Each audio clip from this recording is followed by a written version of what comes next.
아멘. 오늘 함께 나눌 말씀은 마태복음 1장 18절부터 21절까지 말씀입니다. 저 여러분이 함께 교독하시겠습니다. 제가 먼저 봉독합니다.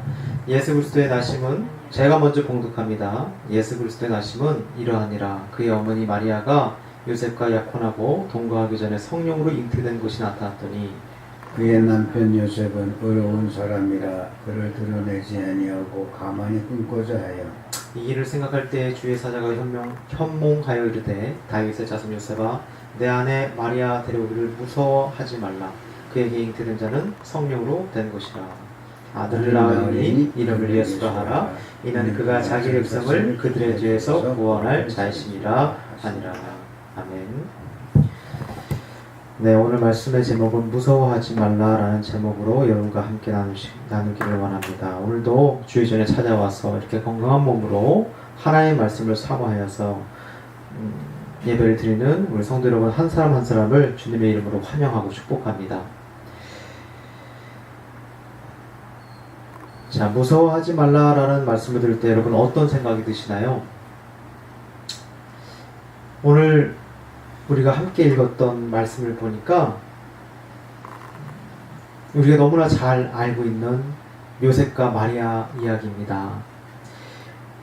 예수 그리스도의 나심에 대해서 집중되어서 우리가 이 말씀을 읽다 보면은 예수님의 탄생을 준비하는, 예수님의 길을 준비하는 예배자 요셉과 마리아의 모습, 이 두 사람의 모습을 잘 집중하지 못하고 그저 예수님의 탄생에만 집중할 때가 좀 있는 것 같습니다. 근데 요셉과 마리아의 이 이야기를 보면요, 대단히 두려워할 수밖에 없는 상황이거든요. 무서워할 수밖에 없는 상황 속에서 이 요셉과 마리아가 예배자의 삶을 지켜나가기 위해서 고군분투하는 모습을 우리는 오늘 본문의 말씀을 통해서 들여다볼 수가 있습니다. 그런데 요셉에게 하나님의 사자가 나타나서 말씀하기를 뭐라고 말씀하냐면 무서워하지 말라, 무서워하지 말라, 두려워하지 말라. 왜 이런 말씀을 하셨을까요? 요셉이 지금 무서워하고 있는 게 있는 거죠. 요셉이 지금 무엇을 무서워하고 있을까요? 자, 지금 상황을 보니까요, 약혼녀 마리아가요, 결혼도 하지 않은 상황에서 배가 불러오는 것을 발견합니다. 자, 요셉의 입장에서 무슨 생각이 들까요? 배신감도 들 것 같고, 나 말고 다른 남자가 있는 건가? 그런 생각도 할 것 같고, 여러 가지 복잡한 생각이 들었을 거예요. 그런데 이 사람은 어떤 것을 지금 인지하고 있냐면, 이 당시 법에 의하면 남녀가 외도를 하면요, 돌로 쳐서 죽이는 법이 있습니다. 하나님의 법에 의해서 그러한 행위들이 벌어져야 되는 거예요. 근데 자신과 아직 결혼하지는 않았지만 생명을 귀하게 여기는 이 요셉의 입장에서 이 사람이 그런 식으로 생명을 잃기를 원하지 않았습니다. 그래서 의로운 사람 요셉은요, 조용히 인연을 끊고 빠져주려고 준비하고 있었던 것 같아요. 그런데 또 한편으로 또 어떤 생각이 들었을까요? 내가 이 사람과 계속 같이 있다 보면 어떤 사람들이 어떤 오해를 할 것 같아요? 역으로 지금 요셉이 사고 친 거 아니야? 이런 생각을 또 할 수도 있는 거예요. 그러니까 요셉의 입장에서 계산이 빠른 사람이라면 하루빨리 마리아하고 관계를 끊고 모른 척해야 또 요셉의 입장에서 아무 탈이 없는 그런 상황인 거예요. 지금 무섭죠? 두렵죠? 하루빨리 이 상황에서 도망가기 위해서 요셉은 요셉대로 준비를 해야 되는 상황인 거예요. 자, 그런데 하나님의 사자가 나타나서 요셉에게 말을 해주는 겁니다. 요셉아, 두려워하지 마라. 너가 생각하고 있는 그런 거 절대 아니다. 마리아는 성령으로 잉태된 것이니까 너는 그녀를 의심하지 말아라. 그리고 네가 생각하는 그런, 너가 오히려 누명을 쓰는, 너가 걱정하는 그런 일들 절대 일어나지 않을 테니까 너 아무 걱정하지 말아라. 자, 하나님의 사자가 나타나서 요셉에게 그런 말을 하고 있는 거예요.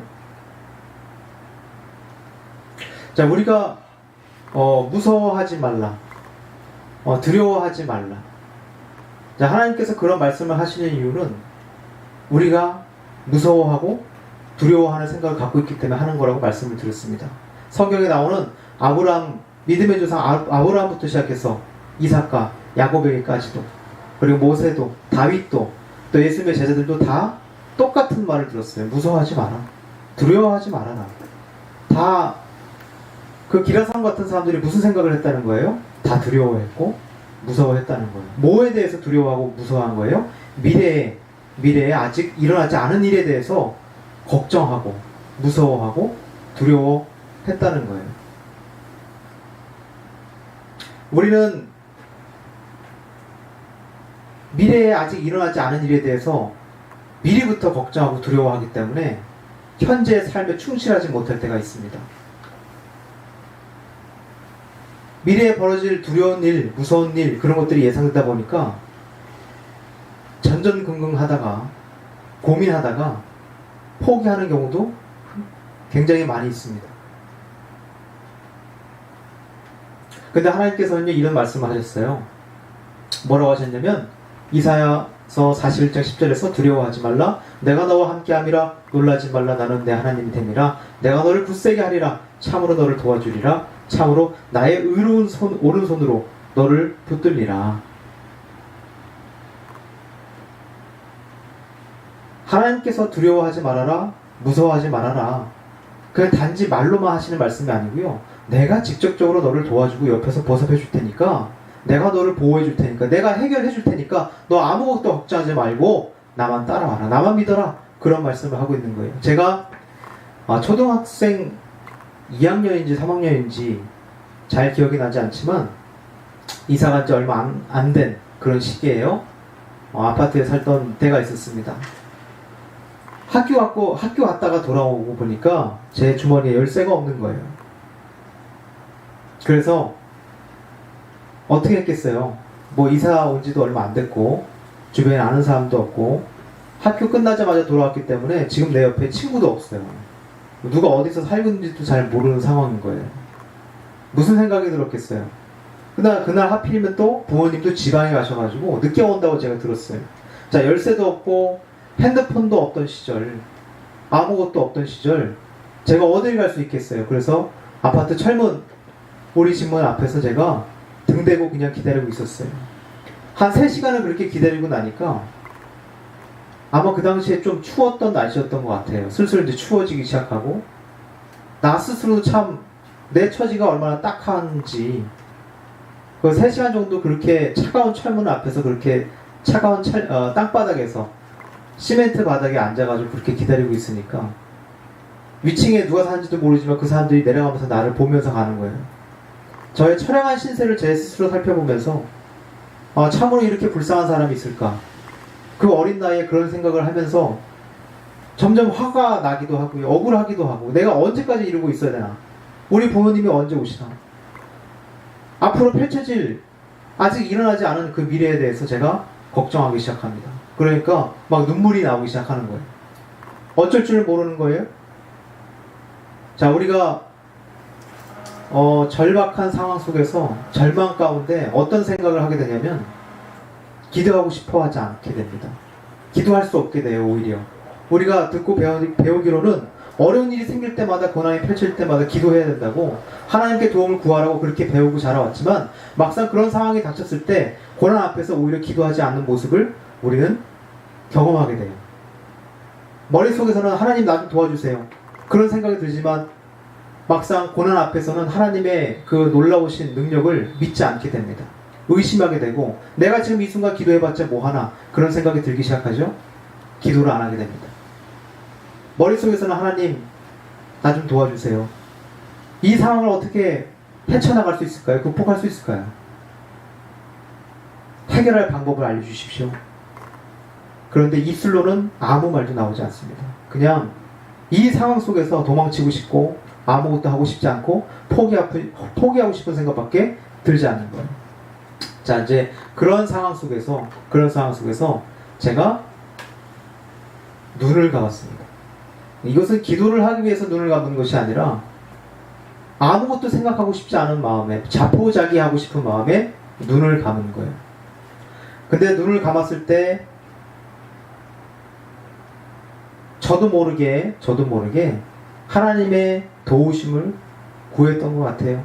기도를 했다는 말이 아니고요. 누가 제발 나 좀 도와주었으면 하는 그런 생각을 했던 것 같아요. 그런데 갑자기 제가 눈을 뜨면서 눈앞에 들어온 곳이 있었습니다. 뭐냐면은 그 당시 옛날에는 아파트 철문마다 다 신문지를 넣을 수 있는 작은 쪽문이 있었어요. 그 쪽문이 눈에 들어오더라고요. 그래서 그 쪽문을 딱 들춰봤더니 집안의 모든 것이 보이는 겁니다. 신발장도 보이고 신발도 보이고요. 우리 집 들어가자마자 현관문 앞에 있는 모든 물건들, 벽, 모든 가구들이 다 그 안에서 이제 보이는 거예요. 참으로 답답했습니다. 5cm밖에 안 되는 그 철문 하나 때문에 내가 이 집 안에를 못 들어가고 있구나. 그런 생각이 드는 거예요. 이 5cm짜리 벽에 이 5cm짜리 두께의 이 철문 하나만 없으면 내가 지금 당장 집에 들어가서 편히 쉴 수 있을 텐데 들어가지 못하는 거예요. 그러면 뭐하나? 이 눈앞에 그림의 떡처럼 보이는 펼쳐지는 이 집안의 내부의 광경은요, 열쇠가 없는데 뭐하나? 아무 의미 없는 거예요. 또다시 포기하게 되는 거예요. 또 쪽문을 닫게 되는 거예요. 또다시 눈을 감았어요. 그런데 놀랍게도요, 불현듯 스쳐 지나가는 생각이 있었습니다. 내가 지금 열쇠가 비록 없지만, 비록 이 문을 열 수 있는 하나의 유일한 그 키가 없지만, 혹시 내 손 안에 그 손바닥만한 작은 거울과 또 그냥 막대기 하나 정도 있으면은 이 작은 쪽문을 통해서 그 거울을 들여다보면서 문을 열 수 있지 않을까, 그런 생각을 했던 거예요. 누가 그 상황 속에서 그런 생각을 할 수 있었을까? 열쇠가 없고 아무것도 없는 상황 속에서, 지금 내 처지 속에서 그런 상황이 펼쳐지지 않으면, 그런 환경이 나오지 않으면 그런 생각조차 할 수 없었을 거예요. 그런 고난이 없었으면, 그런 위기가 닥치지 않았으면 저는 절대 그런 생각을 하지 않았을 겁니다. 그런데 또 이런 생각이 드는 거예요. 아니, 지금 내 손 안에 손바닥만한 작은 거울이 없고 막대기 하나가 없는데 그런 좋은 아이디어를 떠올린다 한들 이 문을 어찌 열 수 있을까? 그것도 소용없는 방법인 거예요. 키가 없는 것과 똑같은 겁니다. 그런데 또다시 눈을 감았을 때 하나님께서 바로 보여주시는 이미지가 있었는데, 그것은 뭐냐면 바로 옆에 있는 다른 옆동 건물의 후미진 곳을 보여주시더라고요.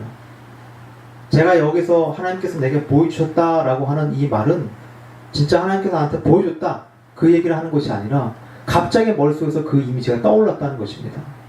저는 그것을 하나님께서 내게 보여주셨다라고 해석하는 거예요. 뭐 사람마다 다 다르겠죠. 그냥 내가 떠올랐어. 내 자신의 어떤 경험과 자신의 어떤 감을 가지고 자랑할 수 있겠지만, 저는 그것을 하나님께서 내게 보여주셨다라고 해석하고 싶습니다. 그 이미지를 딱 떠올리도록 도와주시는데, 나는 그 장소를 한 번도 가본 적이 없어요. 그 장소에 무슨 거울이 있을 거라고 생각도 못했어요. 그런데 갑자기 내가 걱정하는 그 사이에 하나님께서 그 이미지를 보여주셨기 때문에, 목표가 생기면 사람은 움직이게 되어 있습니다. 목표가 없을 때 두려워하고 떨게 되어 있죠. 근데 목표가 정확하게 정해져 있으면 사람은 가게 되어 있어요. 움직이게 되어 있어요. 행동하게 되어 있습니다. 그래서 제가 바로 그 즉시 가방을 맨 채로 그 아파트 옆동에 있는 후미진 곳을 갔어요. 근데 거기 갔더니 제가 기대한 것만큼 바로 뭔가 딱 있지는 않더라고요. 그런데 거기에 다 풀밭이고 뭐가 없어 보였어요. 근데 더 앞으로 걸어 나가서 벽까지 가보니까 흙이 위에 산산조각 나 있는 거울 조각들이 있는 거예요. 굉장히 큰 거울이 박살난 상태로 땅바닥에 있는 거예요. 제가 그 중에 하나를 딱 집었습니다. 그 하나님께서 인도하시는 대로 제가 가고 있는데도 불구하고 내가 생각했던 그 상상한 이미지가 그대로 있는 것인데도 불구하고 별로 놀랍지 않더라고요. 왜 그런지 모르겠는데 그냥 당연히 이루어질 수밖에 없는 일이라고 생각해서 그런지 몰라도 아무 의심 없이 이건 당연한 거지, 그런 생각으로 그 거울 조각 하나를 집었습니다.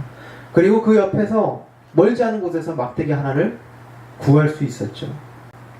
그래서 거울 조각 하나와 막대기 하나를 들고서 그 집으로 다시 우리 집으로 철문 앞으로 가는 겁니다. 자, 깨진 손바닥만한 그 거울 조각 하나를요, 쪽문 안으로 집어넣어가지고 신발 위에 딱 올려놓은 거예요. 신발이 발등 부분이 각도가 한 45도 되니까 거기다가 거울 조각을 올려놓고 문고리를 비칠 수 있도록 맞춰놓은 거예요. 문고리가 아주 잘 보입니다.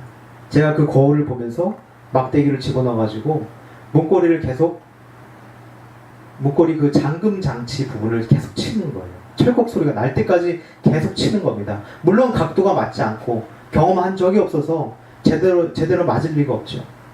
그런데 그것을 될 때까지 해보는 겁니다. 지금 내가 할 수 있는 것이 이거밖에 없기 때문에. 지나가는 사람들이 나를 쳐다봅니다. 쟤는 대체 뭐 하는 걸까? 아랑곳하지 않고 아무것도 신경 쓰지 않고 나는 주어진 시간 속에서, 그게 몇 분이 걸리든 몇 번이 걸리든 계속해서 하는 거예요. 그런데 마침내 30분 만에 철컥 소리가 나면서 문이 열리는 것을 경험했습니다. 제가 문을 열고서 딱 집 안에 들어가니까 참으로 뿌듯하지 않을 수가 없더라고요. 저는요, 우리 자라나는 어린 세대들이 다 이러한 경험을 해야 된다라고 생각합니다. 아무것도 할 수 없는 상황 속에서도 다 대체 방법이 있다는 것을 깨달았으면 좋겠습니다. 뭐로 가도 서울로 가면 된다라는 말이 있는 것처럼 세상에 한 가지 방법이라는 것은 없고요. 주변에 보이는, 땅바닥에 보이는 아무 짝에도 쓸모없는 깨진 유리 조각 하나가, 깨진 거울 조각 하나가, 그리고 아무 짝에도 쓸모없는 막대기 하나가 이렇게 때때로는 잠겨있는 집문을 열 수 있는, 문제를 해결할 수 있는 하나의 방법이 될 수 있다는 것을, 눈을 감고 하나님께서 나를 어떻게 도와주실까? 하나님 나를 도와주십시오. 그런 생각을 한 번조차 하지 않아서 해결하지 못하는 일들이 얼마나 많이 있습니까? 그런데 우리가 기도할 때 하나님 앞에 나아가서 하나님, 이 문제를 좀 해결해 주십시오. 하나님 능히 이 문제를 해결하실 수 있지 않습니까? 그렇게 물어보면서 우리가 나아갈 수 있는데도 그렇게 하지 않을 때가 너무나 많이 있다는 것입니다.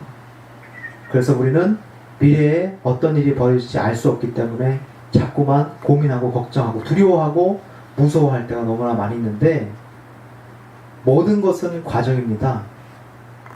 고난이라고 하는 것이 제일 앞에 있고요.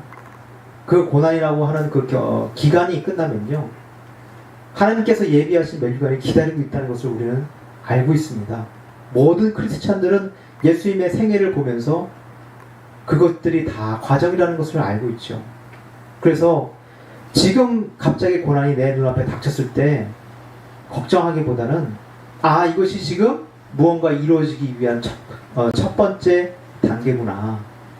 이 고난을, 이 역경을 잘 헤쳐나가면은 하나님께서 예비하신 멸류관이 있겠구나 라는 것을 알고 지금 이 고난을 맞이하는 겁니다.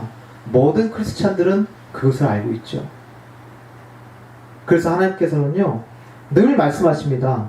믿음을 갖고 있는 사람들에게 무서워하지 말아라, 두려워하지 말아라. 내가 너와 늘 함께 할 것이고, 네가 걱정하는 그 모든 것들을 내가 해결해 줄 테니까 너는 나만 믿고 따라와라. 항상 그 말씀을 하시는 겁니다. 그래서 요셉과 또 마리아의 이 이야기를 들어보면요, 그들이 두려워했던, 무서워했던 그 모든 상황들, 그들이 미처 예상하지 못했던 그 모든 것들을 하나님께서는 다 미리 앞서서 다 준비하시고 해결해 주시죠. 마태복음 2장 13절을 보면요, 이제 헤롯 왕이 그들이 나와서 기리고 있었던 아기 예수를 죽이기 위해서 온갖 음모를 꾸미는데, 그것들을 미리미리 앞서서 다 막아주시는 분 하나님입니다. 하나님이 그냥 아무 대책 없이 말로만 두려워하지 말아라, 걱정하지 말아라, 그러는 것이 아니고 실질적으로 도움을 주시는 역사를 성경 말씀을 통해서 요셉과 마리아의 삶을 통해서 우리는 알 수 있습니다. 그들이 떠난 후에 주의 사자가 요셉에게 현몽하여 이르되 헤롯이 아기를 찾아 죽이려 하니 일어나 아기와 그의 어머니를 데리고 애굽으로 피하여 내가 내게 이르기까지 거기 있으라 하시니 요셉이 일어나서 밤에 아기와 그의 어머니를 데리고 애굽으로 떠나가. 그래서 그가 미리 몸을 피할 수 있도록 하나님께서 인도하신다는 것입니다. 헤롯이 죽은 후에 주의 사자가 애굽에서 요셉에게 현명하여 이르되 일어나 아기와 그의 어머니를 데리고 이스라엘 땅으로 가라. 아기의 목숨을 찾던 자들이 죽었느니라 하시니 또 돌아올 때를 알려주시고, 사람의 인생 가운데 가장 중요한 것은 때를 아는 것입니다. 이제 무엇을 해야 되는지, 어디로 가야 되는지 그런 것들을 다 알고 움직이는 것. 그렇게 할 수만 있다면 인생을 낭비하지 않고 우리가 잘 살아갈 수 있겠죠. 자, 앞으로 우리가 우리의 삶 가운데 하나님께서 우리에게 원하시는 것은 이것입니다. 너무나 두려워하는 나머지 현재 우리의 삶에 충실하지 못하는 그런 불쌍한 인생들 되기를 원하지 않으시는 거예요. 하나님께서 우리에게 원하시는 것은 무서울 수밖에 없는 상황, 두려울 수밖에 없는 상황, 그 마음속에 우리의 그 감정조차 다 완벽하게 차단할 수 없어요. 우리는 사람이기 때문에, 우리는 인간이기 때문에 그러한 감정은 늘 있을 거예요. 앞으로도 고난을 만날 때마다 두려워하고 무서워하는 감정은 늘 남아있을 겁니다. 그런데 그런 와중에서도 하나님께서 나와 함께 하시면 그 모든 것들이 해결이 되는구나, 그런 믿음을 가지고 살아가라고 우리에게 알려주시는 겁니다. 그래서 하나님을 믿고 의지했을 때에 그 모든 난관과 어려움을 극복할 수 있다. 그러므로 무서워하지 말아라, 두려워하지 말아라, 나만 믿고 따라와라, 믿음을 버리지 말아라, 우리에게 늘 말씀해 주시고 또 기억할 수 있도록 인도해 주십니다. 그러므로 저와 여러분이 늘 어려운 가운데서도 하나님의 능력을 의심하지 않고 하나님께 더욱더 기도로 간구하며 믿음을 잃지 않는 저와 여러분 되시기를, 믿음의 반석들이 되기를 주님의 이름으로 축원합니다.